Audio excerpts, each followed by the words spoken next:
I'm going to change the shot during the interview, so we'll ask you a few questions and then we'll stop. Okay. Okay, so just keep. Actually, you can look at me. Perfect. Well, I'll just stand right here. All right. All right. Where are we right now? We are at Mount Everest Base Camp in Nepal, and we arrived late. Well, I guess yesterday evening, about 5 o'clock or so in the evening, and it was a long day of hiking, but well worth it. It's a beautiful place, right next to the Khumbu Icefall, right on top of the Khumbu Glacier. It's been a great place to spend the day. Why in the world are you here, Steve? Well, that's a good question. I don't know. I've always had an interest in this region, mountaineering, climbers, why they climb. Ever since I was a teenager, I've read lots of books on those topics, and I don't know if it's maybe just the exploration or exploring uncharted territory that really interests me in reading these books about the history of climbing in this area and in this region. But I've wanted to come here for a long time, and I've been wanting to do this particular trek for a long time, this Everest Base Camp trek in Nepal.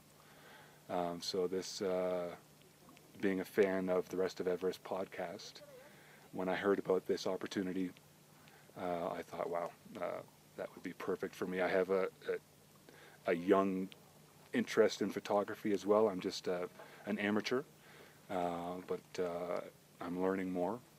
It just seemed like the perfect opportunity for me to come and see this area that I've wanted to see for a long time and be part of the podcast and learn about photography. It was perfect. Are you a subscriber to Chris's show? I heard about Chris's show through yours, actually. And I subscribe to his show and your show, as well as a bunch of others. But yeah, both of those shows through iTunes. Yeah. So. All right, so we arrived around 5 p.m. Last night. Kind of, what's been going through your head the last 12 hours?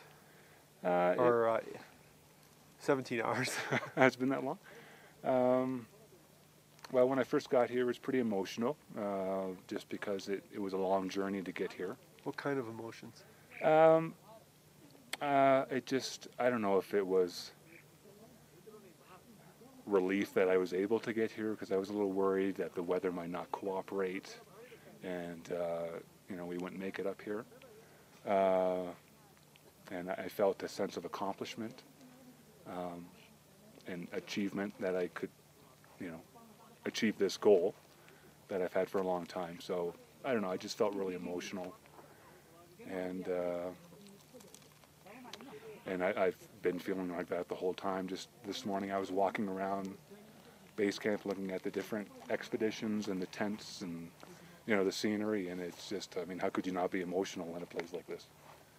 Yeah, it's so beautiful. How do you feel now that you've been up here? I asked this to Jeff, I didn't ask this to John. How do you feel about being up here and knowing the effort it took for you to get up here and for our small group? This is the bottom. This is the bottom. Yeah. So this is it. From now, we have to turn around and go back home. Well, just for climbing Everest. So you know how much effort it took to get to base camp. Oh, yeah. This is the bottom of the climb. Right. What's that? What does it make you feel like when you think about that? I don't know. I was up early this morning, and I was watching a long line of climbers going up into the icefall here. It was it was about 6:30. And just getting here over the past week and a half has been so exhausting. I couldn't imagine. And it's pretty steep, I couldn't imagine getting up there and going up further. It would take a lot of willpower, a lot of effort. But there's, still, another 12,000 feet up to get to that summit. And I don't know, it's amazing. I couldn't imagine. I guess that's why it takes so long to climb this mountain. It's a slow process of acclimatization and getting up to the various camps, back down, rest, get back up, go a bit further, come back down. and eventually go for that summit push.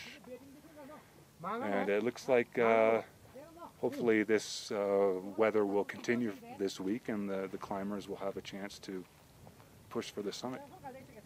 I know you are a big fan of my podcast, and you're very familiar with a lot of the episodes. Right. How do you feel knowing that everything you've seen is just whoosh, right across that ridge there? Yeah, it's hard to imagine, and it's such a different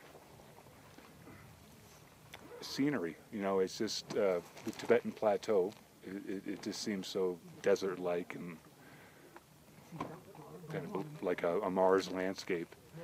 And this is so white and I don't know, glistening. It just seems like two completely different places on the planet. It's hard to believe that it's just over that ridge there. But yeah, it's an amazing range of mountains, and it's really something to see.